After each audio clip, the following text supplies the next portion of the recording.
Simon, on pourrait dire que c'était un bébé idéal. Quand il était petit enfant, on aimait ça. Pour se garder en forme, on faisait beaucoup de randonnées de bicyclette, des longs trajets. Je me rappelle au primaire, quand je suis arrivé en maternelle, il m'a déjà, au moment de la première journée, il m'a présenté à ses amis. Il voulait pas que je sois tout seul. Simon était tout le temps protecteur, il voulait que les choses aillent bien pour moi.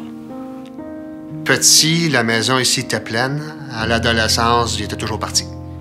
Il avait décidé d'aller faire une formation, support informatique. Tu voyais, c'était beau de le voir aller, là. Tu voyais qu'il était heureux, les yeux brillaient, puis il avait des super bons résultats dans ce qu'il faisait, puis tout ça. Il avait trouvé, je pense, son intérêt, j'étais bien content. C'est une journée où il y avait un brunch à aller en famille, il y avait un party avec ses anciens chums, et il y avait aussi un autre party dans les mêmes temps, avec ses nouveaux amis de sa nouvelle formation. En revenant du restaurant, et on s'aperçoit que le scooter était pas là. Il nous appelle vers 10 h, il dit « Père, je suis chez un tel. » Il dit « Je vais coucher là. » OK. Il est non seulement pas resté à coucher chez cet ami-là, il est allé dans un party chez un autre ami. Puis en revenant, il est tué. Simon, puis il roulait en direction ouest, vers ici. Et puis il a été frappé face à face par une auto qui roule à peu près 90 km/h.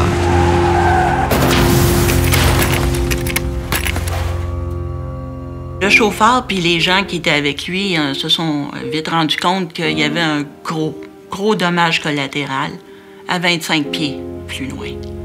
C'était mon fils, fracturé de partout, ensanglanté. Les policiers ont sonné à 6 h le matin. Là, ça m'a réveillé, évidemment. Là, on s'était couché tard. Puis ils m'ont demandé si je suis le père à Simon Dansereau. Oui, bien sûr. Puis là, ils m'ont annoncé que Simon avait été tué dans un accident de la route. Là. J'ai appelé ma femme pour l'informer, puis j'ai pas été capable de parler, pas en tout. J'ai essayé, là, les mots sortaient pas. J'ai fait signe aux policiers, puis ils ont pris la relève. Mes parents ont eu la chance d'être réveillés par la sonnerie, mais moi, j'étais dans ma chambre, puis je me suis fait réveiller par ma mère qui criait à la mort. C'est quand j'ai entendu dire que c'est un chauffeur qui roulait comme un fou sur la route, puis qui a fini par frapper Simon qui s'en venait à la maison. J'étais enragée.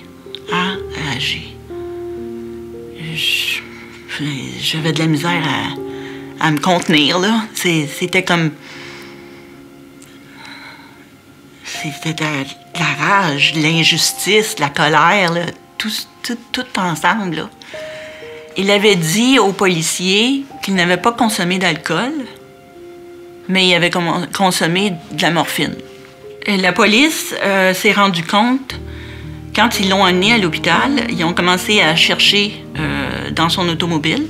Et puis, ils avaient trouvé des bouteilles vides d'alcool. Nous autres, la famille, puis les amis, on a tout impacté. On est encore vivants, mais on est impactés. Ça nous a jetés à terre, puis ça continue.